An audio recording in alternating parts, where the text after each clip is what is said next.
কল্পনা করতে পারি ঠিক এই সময় এসে শিশু মৃত্যু ঘটে যাচ্ছে আর আমাদের সরকার এবং অন্যরা নির্বিকার।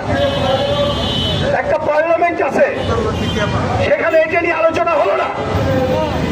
আমাদের একজন প্রধানমন্ত্রী আছেন, তিনি অনেক কিছু করছেন, বিয়ের উপর পাঠাচ্ছেন, কিন্তু এই শিশু মৃত্যু দেখতে কোন হাসপাতালে গেছেন এমন খবর পেলাম না।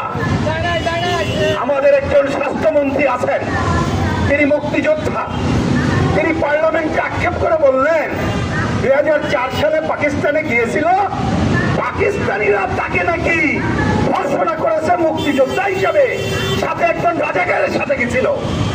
তিনি আজকে দায়িত্ব পালন করছেন না, তিনি কি যে বলেন। আর আমাদের আরেকটা অনন্যতা ছিল দুনিয়ার মধ্যে, এইটা একটা ঈর্ষণীয়, আমরা অল্প সময় যথাযথভাবে টিকা দিতে পারি।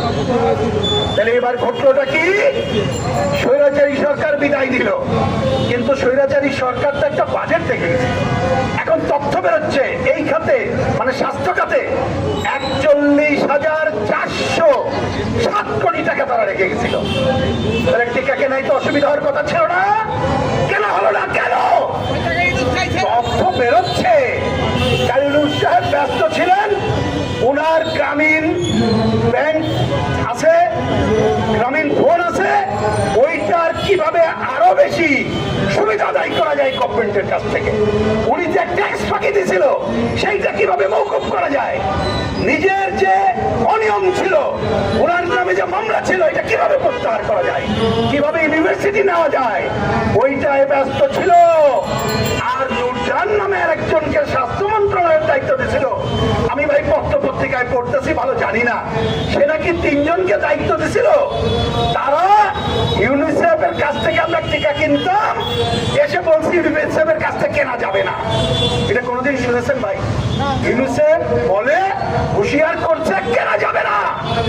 আমাদের সাংবাদিক ভাইরা খুঁজে বের করছে, কারণ হচ্ছে ইউনিসেফের কাছ থেকে কিনতে গেলে নাকি কমিশন পাওয়া যাবে না, বাইরের থেকে কিনবে কমিশনের জন্য। আমি ধিক্কার জানাই এবং দাবি করি এই সরকারের কাছে, এই তথ্য যদি সঠিক হয় তাহলে এদের বিরুদ্ধে ব্যবস্থা নিচ্ছেন না কেন? স্বাস্থ্যমন্ত্রী, প্রধানমন্ত্রী অন্য কথা শুনতে চাই না।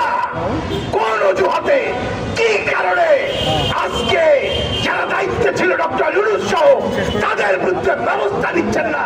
জনগণ জানতে চায়, অবিলম্বে এদের বিরুদ্ধে ব্যবস্থা গ্রহণ দেখতে চায়।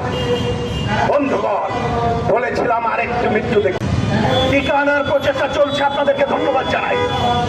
আমরা শুনলাম 90% নাকি দেওয়া হয়েছে, তথ্য যদি সত্য হয় ধন্যবাদ জানাই, কিন্তু বলি প্রচার নাই কেন?